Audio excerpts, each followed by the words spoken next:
The milk carton exploded against my chest like a gunshot in slow motion, soaking my white button-up in a cold, sticky wave that dripped down to my sneakers.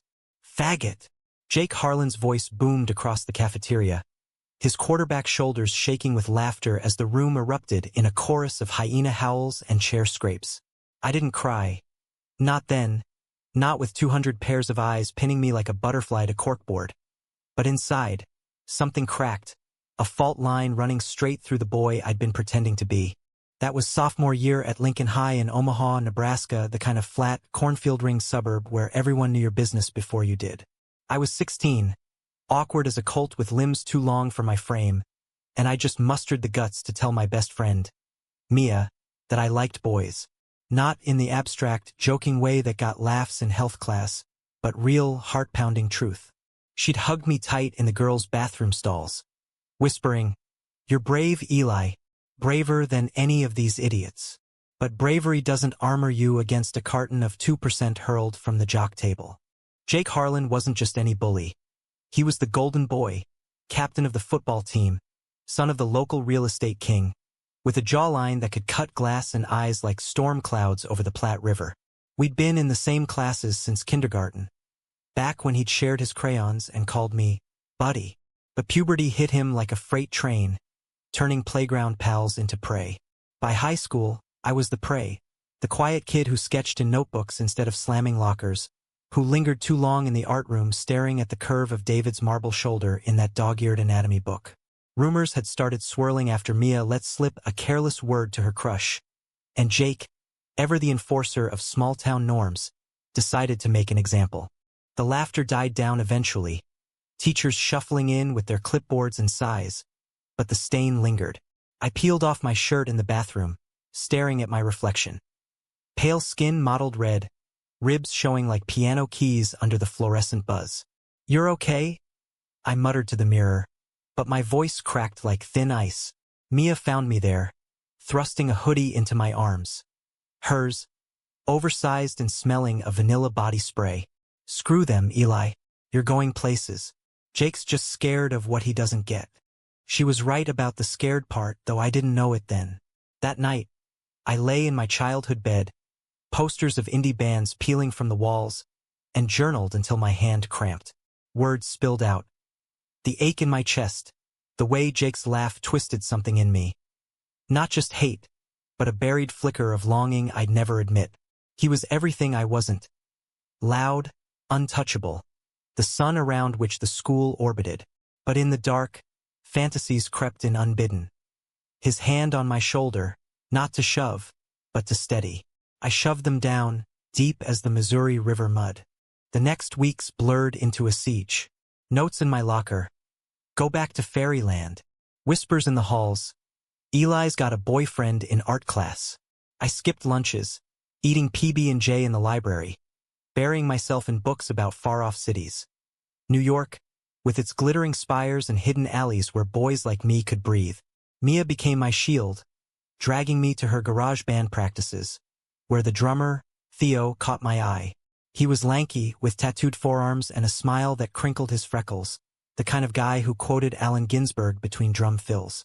Our first kiss happened behind the amps after a gig at the VFW hall, tentative, tasting of cheap beer and possibility. "I've been waiting for you to notice," he murmured, and for a moment, the world felt less like a battlefield. But Jake's shadow loomed. During homecoming week, he cornered me by the bleachers, the bonfire crackling like Judgment Day. "Heard you're into that queer shit now," he sneered, breath hot with whiskey stolen from his dad's cabinet. His buddies flanked him, but there was a hesitation in his eyes, a crack in the armor. I straightened, heart hammering. "Yeah, I am." And the punch came fast. A glancing blow to my shoulder that sent me sprawling into the grass. Theo found me later, nursing a bruise with ice from the cooler, and we talked until dawn. "He's jealous," Theo said. "Guys like that, they pick on what they fear in themselves." I didn't believe him then. Jealousy was for equals, not kings and outcasts. But Theo's words planted a seed, one that grew in stolen moments. Walks along the river walk, hands brushing under starlight, whispers of futures beyond Nebraska's endless skies. We dreamed big, him drumming in Brooklyn lofts, me illustrating graphic novels that shattered norms.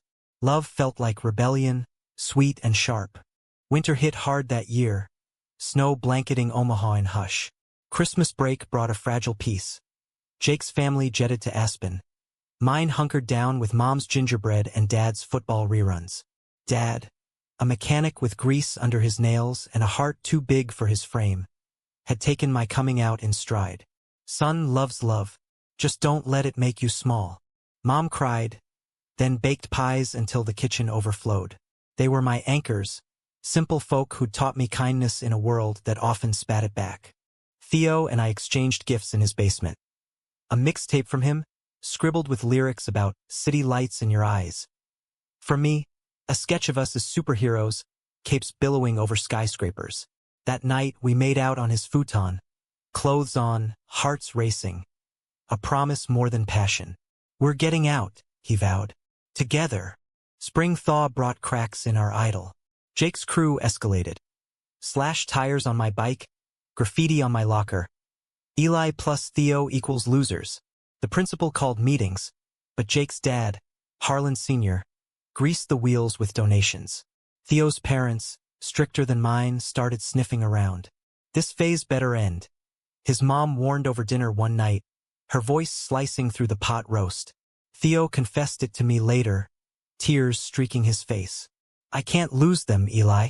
Not yet. The betrayal came on a rainy April afternoon. I'd bike to Theo's after school, mud caking my jeans, eager for our ritual.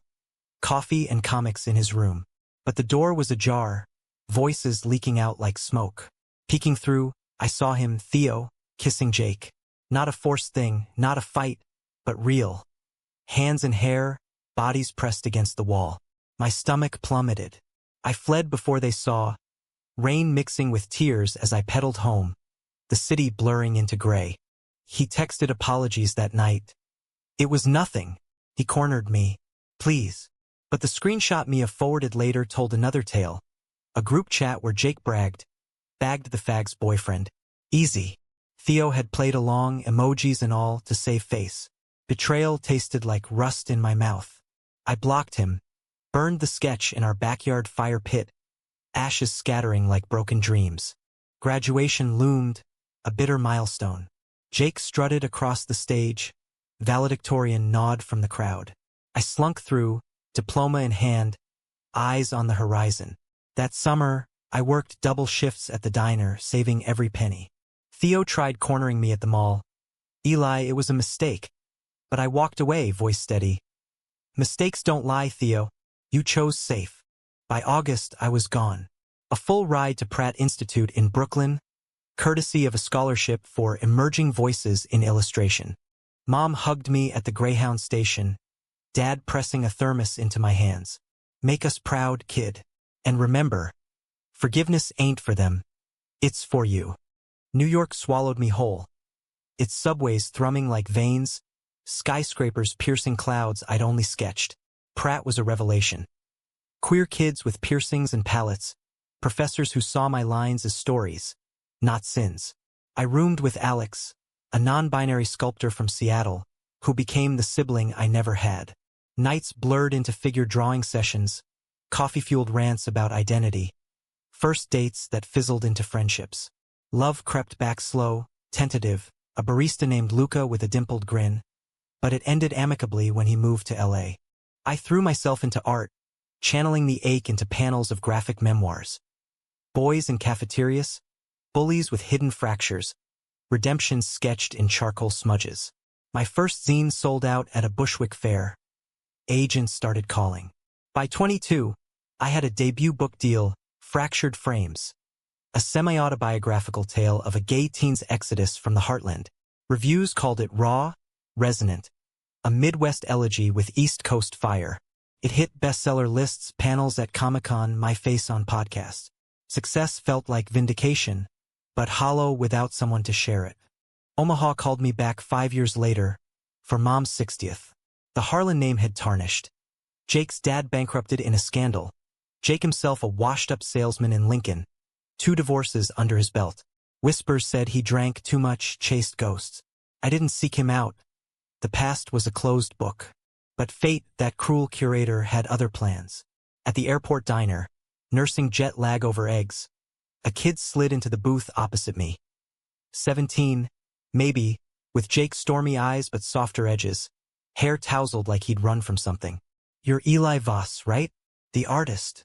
His voice trembled, Midwestern flat with a plea underneath. I nodded, wary. "That's me.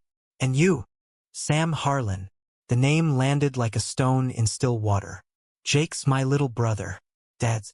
He's not great. I saw your book in the library. It got me through some shit." We talked, halting at first, then pouring out. Sam was gay, out to no one but a school counselor, terrorized by the same hallways I'd fled. "They call me Minifag," he said, echoing my old scar. "Dad says it's a phase, but Jake, he knows. He was bullied too back in school. For stuff. He drinks now, picks fights. Last week he smashed the TV, 'cause I looked at a guy too long." My chest tightened, old milk stains itching phantom-like. "Jake? Bullied?" Theo's words resurfaced. Fear in himself, but pity warred with pain. "What do you need, Sam?" "Help. Like in your book, the therapy, the coming out. But we can't afford it. Dad's broke, and Jake. He'd kill me if he knew." I thought of that boy in the mirror, ribs and resolve. "Come to New York. I'll cover it, flights, sessions, whatever. No strings. Just be you." His eyes welled. "Why? After what Dad did?" "Because I know the weight. And because healing one Harlan might heal two." He arrived at LaGuardia 2 weeks later, duffel slung over one shoulder, eyes wide as the skyline.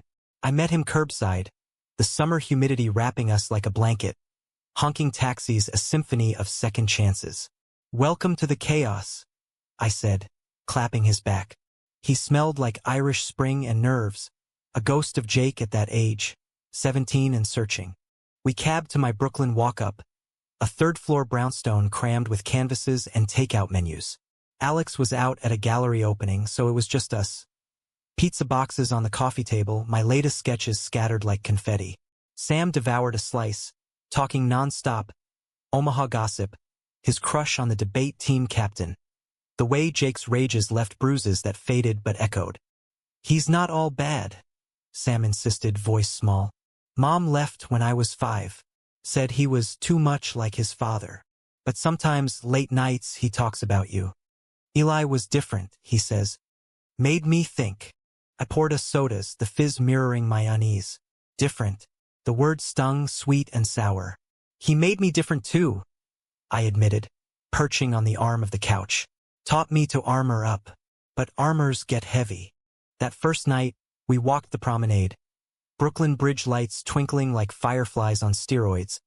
The East River lapping secrets. Sam pointed at couples hand in hand, gay and straight blurring in the dusk.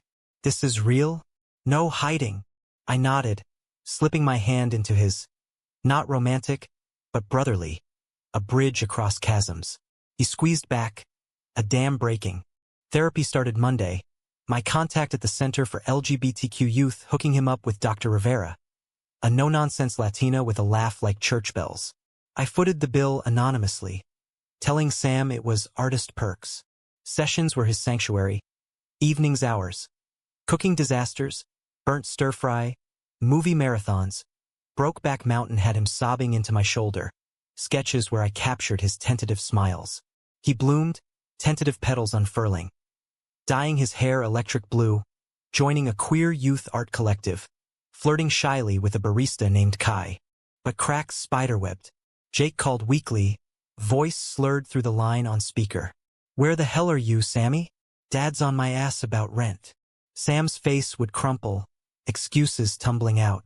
I'd eavesdrop from the kitchen, fists clenched. One night, post-call, he confessed, "Jake found my journal. Read the part about the crush. Didn't hit me, but," he cried. "Said he should have protected me like you protected yourself." Protected. The word hung, heavy as Nebraska humidity. I dreamed that night. Milk cartons raining. Jake's face morphing from sneer to sorrow. Theo's kiss a phantom burn. Woke sweating. Sam's snores from the futon a lullaby. Fall deepened. leaves carpeting Prospect Park in crimson confessionals. Sam thrived, volunteering at the center, his own zine sketches earning nods from my agent. Romance sparked with Kai. Awkward coffee dates. A first kiss under bodega awnings that left Sam grinning like he'd won the lottery. "It's like your book," he gushed. "The good part after the hurt." I watched, a proud stand-in uncle, but envy nipped.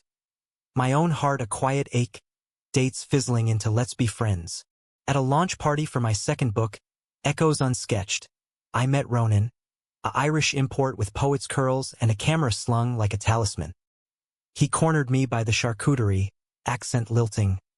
"Your work guts me, Eli. That cafeteria scene? I lived it in Dublin pubs. We talked till closing, art's brutality, love's fragility." His hand brushing mine, electric. Ronan became a constant. Rooftop picnics with skyline toasts, darkroom sessions where chemicals swirled like emotions. He saw my scars, traced the milk-stained memory with fingers gentle as rain. "You're a survivor," he murmured one night, our bodies aligning on my bed. Kisses deep but chaste, a slow burn of souls. Love, real and reciprocal, felt like coming home. But Jake's shadow lengthened. Thanksgiving loomed. Sam wanted to go back. "Show them I'm okay," I protested. Flew to Omaha with him instead. Ronan tagging along for moral support. The Harlan house was a sagging rancher on the outskirts, chain-link fence rattling in the wind.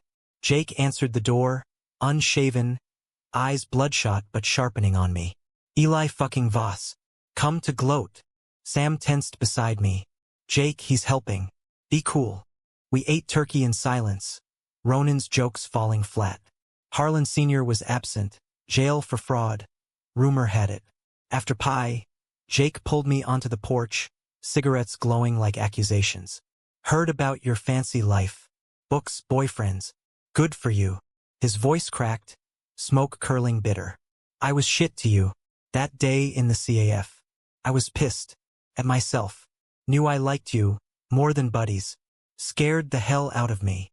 The confession landed like a sucker punch, air thickening. "You bullied me for it?" My voice was steel, but inside, fractures mended crooked. "Didn't know how else to be. Theo.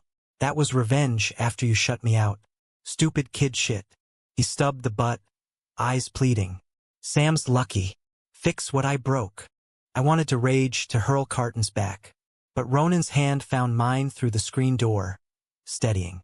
"Maybe," I said finally. "For him. Not you." Christmas came Brooklyn bright. Lights strung across fire escapes, Ronan and I baking cookies that tasted of cardamom and courage.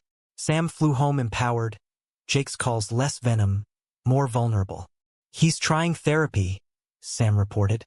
"Your book's on his nightstand." Climax brewed in spring, a storm front rolling east. Jake showed unannounced.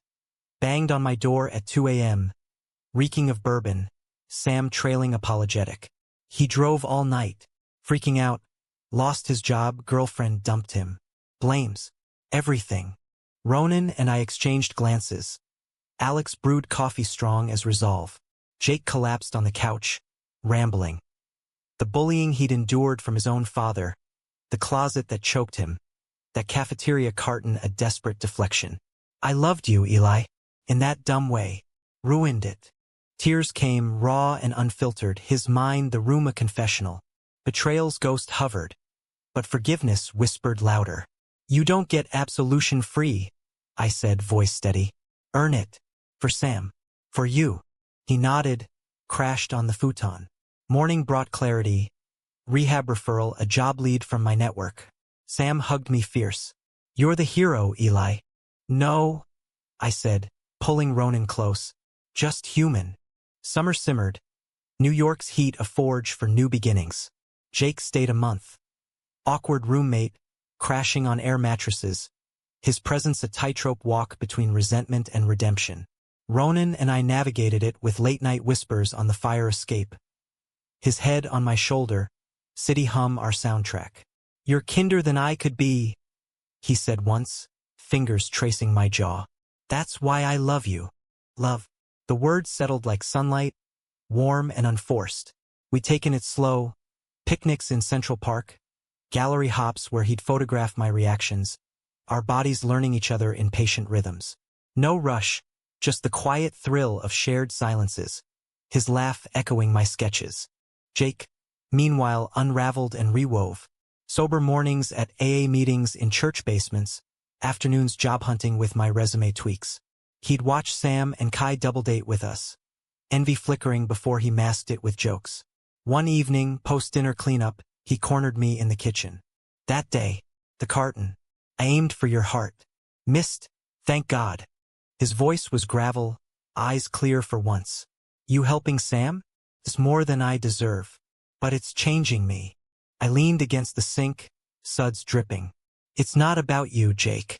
It's about breaking the chain. Don't fuck it up. He didn't, not entirely.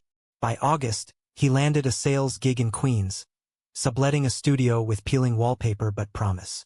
Sam visited weekends, their brotherly ribbing laced with new tenderness. He's dating a guy, Sam confided over ice cream one night. Mechanic, rough around the edges, but real. Pride swelled, unexpected. Good for him. My world steadied 2/3 book in edits, a TEDx talk on art as armor that went viral, queer youth centers clamoring for workshops. Ronan proposed a joint project. His photos, my illustrations, a coffee table book on Midwest exiles. We traveled Omaha for source material, interviewing kids like Sam had been, their stories threads in our tapestry. Fall brought the reckoning. A call from Nebraska. Harlan Sr. released, parole shaky, sniffing around Jake's new life. Stay away from my boys, he growled over voicemail, voice like rusted hinges. Jake panicked, drove up unbidden, face ashen. He knows about everything. Says he'll out me to the town. Ruin the job. We gathered me, Ronan, Sam, Alex in the living room, a war council over takeout lo mein. Confront him, I urged. With backup. Lawyer, maybe. And us. Jake shook his head. Can't. He's got dirt. Old photos. Lies from mom's divorce. The air thickened, old wounds suppurating. Sam pleaded. Then fight, Jake. Like Eli did. That night, Jake vanished. Taillights fading into the Holland Tunnel. Texts went unread. Calls to voicemail. Panic clawed. Visions of bridges, bottles, the river's cold embrace. Ronan and I scoured ERs, posted on lost persons forums. Sam flew in, Kai at his side. Their young love a beacon. 3 days blurred into agony. Sleepless stakeouts at Penn Station. Pleas to Omaha P. Ronan's arms anchored me, his "we'll find him" a mantra. On the fourth dawn, my phone buzzed. Jake, from a motel in Jersey. Alive. Hiding. Dad cornered me, tried to drag me back. Punched him. Cops came. Relief crashed. Title. We fetched him. Disheveled. Defiant. A split lip blooming purple. Over diner coffee he spilled. The confrontation in a bar parking lot. Harlan Sr. slurs. Jake's swing born of years silenced fury. Told him I'm gay. Done hiding. Arrests followed, mutual charges dropped with mutual restraining orders. Back in Brooklyn, healing deepened. Jake started group therapy at the center, sharing cafeteria confessions to wide-eyed teens. I was the bully, he'd say, voice steady. Don't let fear make you one. Sam graduated high school virtually, bound for Pratt on my recommendation. His farewell party was a rooftop bash. String lights, queer anthems thumping, Jake toasting with soda. To Eli, the different one who saved us normals. I laughed. Ronan's kiss salt-tanged on my lips. But the climax crested that winter. Snow dusting the bridges like forgiveness. Harlan Sr. died, heart attack in his trailer, alone. Jake got the call. Collapsed in my arms. Sobs racking the man who'd once broken me. He never said sorry, he choked. But I forgive him.